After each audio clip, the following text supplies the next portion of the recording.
Well, I'm out here to do some more comparative testing. My homemade black powder. This time it's going to be Mesquite Peanut Shell versus Scheutzen. Again, 30 grain charge. A static charge or a thrown charge in this powder measure with Scheutzen actually weighs 31.2 grains. A thrown charge or a static charge in this powder measure with the Mesquite Peanut Shell actually weighs 27 grains. So you can see that there's, a 4 grain difference. That makes a huge difference when you're trying to compare factory gunpowder to your homemade gunpowder, just simply because you're not doing the graphite glazing that factory gunpowders are doing. But I went ahead and settled this with the Mesquite Peanut Shell. Settled it down good and tight and weighed that, and that actually weighs 31 grains. So I will be using this powder measure for this comparative test. The difference is with the Mesquite Peanut Shell, I'll be settling it. Okay, I do have a brand new piece of cardboard that I'm setting up so that I can really identify and locate where the round balls are printing. So let me finish getting set up here and we'll record some more numbers. So just like in the previous video, everything is set to about the same depth. Number 11 Remington, number 10 CCI. And I will be shooting the Scheutzen from this cylinder and my homemade black powder Mesquite Peanut Shell blend out of this one.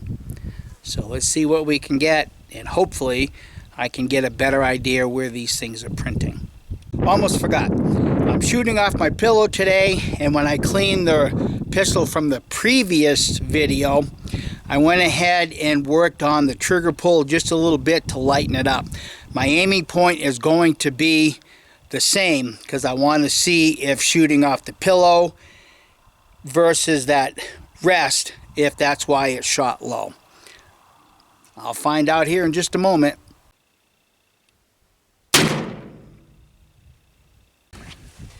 .717.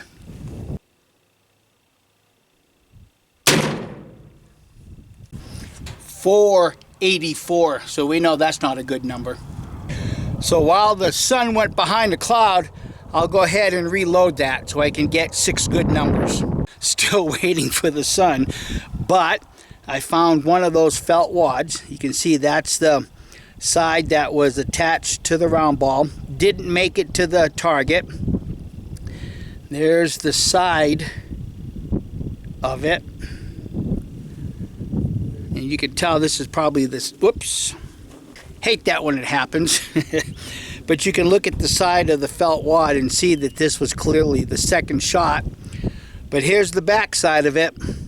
If this was overly lubricated, there would be caked on powder on the bottom side of their wad, and there is none.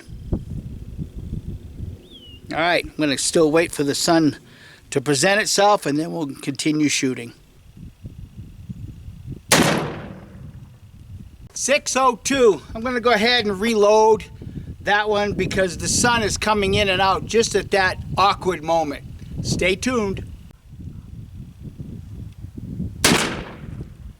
Try that again. 486. I'm not getting good numbers at all. Let me try it again. Maybe it's picking up the wad because the wad's coming off of the round ball.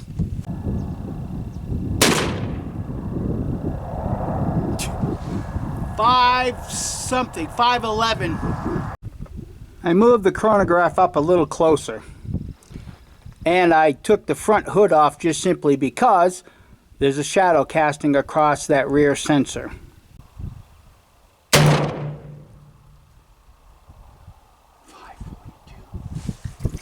542.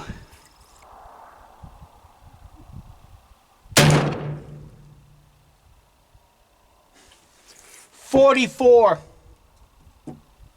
Well, I'd say Schuetzen's a bust. I'll get reloaded again. Maybe the sun will, I don't know.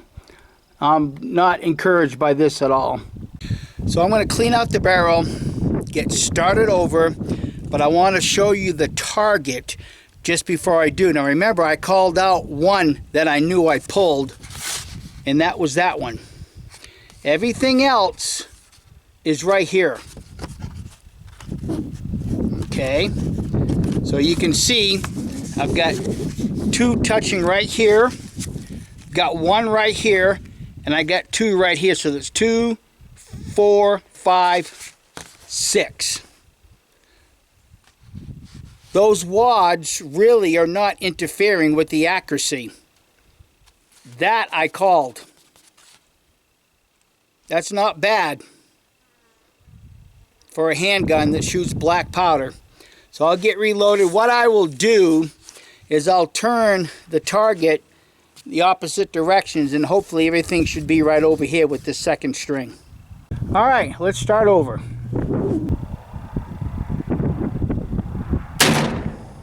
.538, I don't know. Maybe this Scheutzen is weak.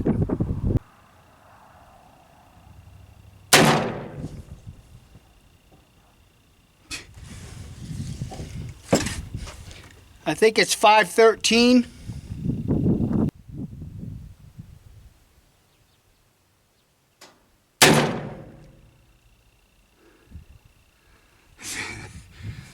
.575. I pushed the chronograph back to see if that made a difference. Apparently not.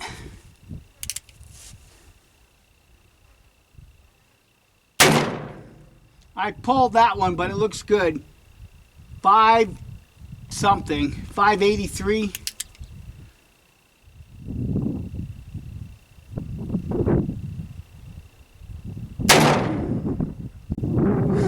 .702. Shit. 640. Obviously the chronograph is giving me numbers everywhere, but wait till you see that group. Well, it appears to me the other video when I tested Swiss versus the Mesquite Mullen, shooting off of that rest made everything go lower. This time shooting off the pillow, now remember I turned the target upside down, everything is right here. So again, tell me how felt wads makes your gun inaccurate. From where I'm standing, that's pretty damn good. Obviously, I need to move them over just a little bit, but that's probably me because now I can file down one side of that thick front sight and move it over. But all 6 shots are right there on the second string. All right, let's put in that cylinder with the homemade black powder, mesquite, peanut shell, and see what the numbers do. Right now, I'm not impressed with the numbers of Scheutzen, but again, I like that. So just a note for me personally, I found 5 of those felt wads. 4 of them were left of the target, about 6 feet. One of them was behind the target, but it was about 1.5 feet to the right of the target. So none of these actually made it to the target. They're throwing themselves off of the ball before they even get to the target. So that's good to know.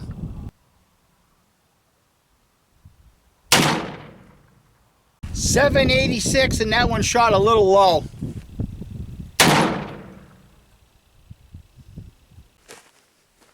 .878.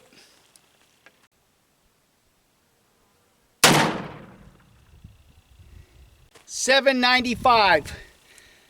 I think all of them they're grouping right there, it looks like.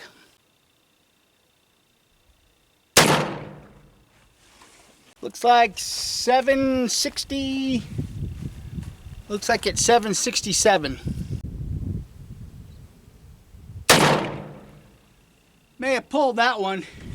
770.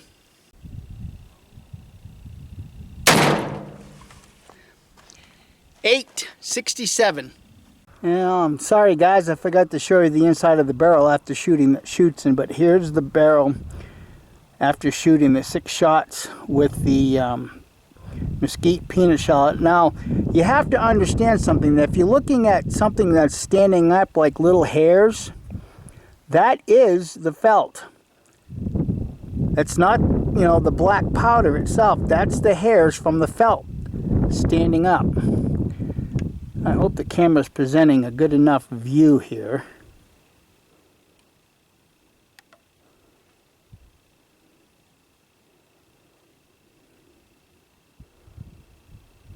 Alright, let's go into the shop, crunch some numbers, and I'll show you the target.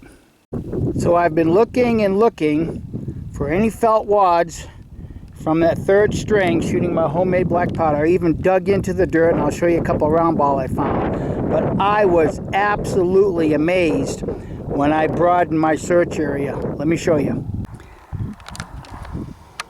There's one felt wad right there. And let me pan up. You can see how far away I am from the target. So there's one right there. Further behind that is another one. Let me pan around and show you that distance. Holy crap, right? There's no way that my wads are interfering with my accuracy. So here's another one. Let me give you a straight angle to the back of the target. Right there.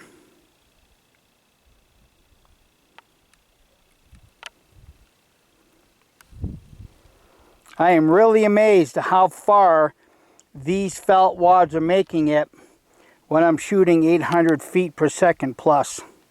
Just amazing.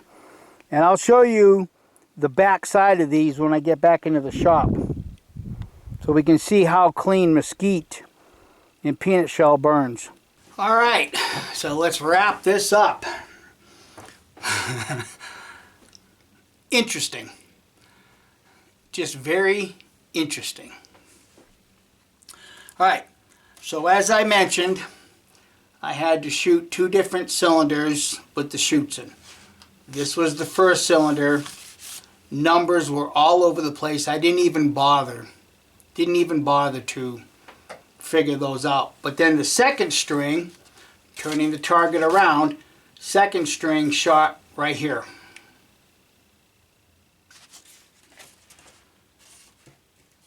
It's not a bad group for a revolver. So on that second string, that second cylinder, what did I get? High of 702, low of 538, with an average of 602, and a spread of 164. That's pretty pitiful, but at the same time, I don't want to say too much, because yeah, the first group was bad, but the second one tightened right up. So even if that's a spread of 164, that grouping wouldn't really reflect that, would it? Not in my book, at least. So now, peanut shell. The high was 878, the low of 767, with an average of 810, spread of 111. But there's the group. I'm at about 16 yards or thereabouts, and I showed you how far these felt wads flew and how off direction from the target they actually were. Now obviously the Scheutzen grouped a little bit closer to the bullseye, to where my sight is filed down to right now. A little bit of adjustment, and that right there, I'm going to work with it a little bit. I may end up buying a Remington front sight and dovetailing that in so that I can, move that over a little bit instead of trying to look at that rear side. I got to favor the right side of the sight just a little bit. I'd rather just have it directly in the center every time, and there it be. but that's for the future. Okay. And obviously, with the heavier charge and the more feet per second, it shoots low. But at least I did determine one thing. I need to be shooting these off of that pillow. Okay. Now, with this out of the way. So, looking at my numbers today, I still defeated Swiss, even with a less grain charge. Okay. Because I showed you in the beginning of the video what the static weight was of the Scheutzen, and then I showed you what my settled weight was, and I was only a grain different. So I just went ahead and shot that. So with that being said, I still outshot Scheutzen, but I wouldn't want to hang my hat on that number. But either way, I still outshot Swiss, which I think is pretty good. Now, let me show you the difference in the felt wads. Can you guys guess yourself? Well, if you guessed that the 4 wads on top were from the peanut shell, you'd be correct. The wads on the bottom are from the Scheutzen. You can see that there is a difference. Except this one's a little dirtier, but I'm going to try to get it on its edge and stand it up. And you could probably see that that was the first one shot because the edges of the wad are clean. So that would indicate to me that went down a clean barrel. Let me get these repositioned. And this wad is dirty on its side. So you can pretty much ascertain that that went down the barrel after the previous shot. So there is a difference in them. When you really examine these, you can see that there is a difference. And obviously, the side that sat up against the round ball, in either case, is going to be clean. And there's no indication on the bottom of these or of any unburnt powder, which would be an indication of wads being oversaturated. So I want to thank everybody for joining in on this little experiment. I kind of want to work with this a little bit more so I can gather, a bunch of numbers in my paperwork, because I'm kind of curious at this point to see if a single source charcoal homemade black powder has a lower spread than what I've produced right here. And there again, I have to look at this and, just simply ask myself, is a 111-foot spread really all that important that when you're grouping like this? In my book, it's not, because you're not typically going to be shooting long distance with this. You're going to be just shooting up close. So that's some of the things that I think about, when the camera's turned off. Does it really matter at this point when you've got a handgun that, quite honestly, you shouldn't really be shooting or target practicing more than 50 yards? At 50 yards, that would make a difference.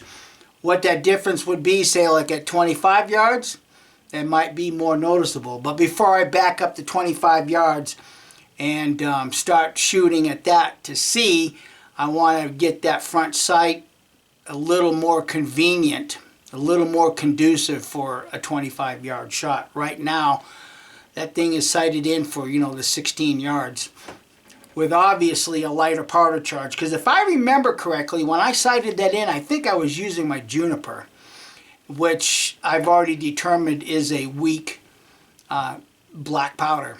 So anyhow, once again, thanks for watching. And if you glean something from this, I hope that you will please give it a thumbs up and share it with your bestest of buds.